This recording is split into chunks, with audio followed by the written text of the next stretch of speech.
अरे बाकड़ी को गाढ़ो दूध भली साद खीरा। अरे धरी ले धीरज थोड़ा निहुणा धीरा। अरे धरी ले धीरज थोड़ा निहुणा धीरा।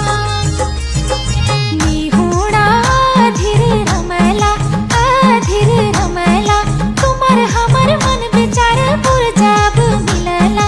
ना हाथ तब करोला अरे ना हाथ तब करोला। This is a हमको दाना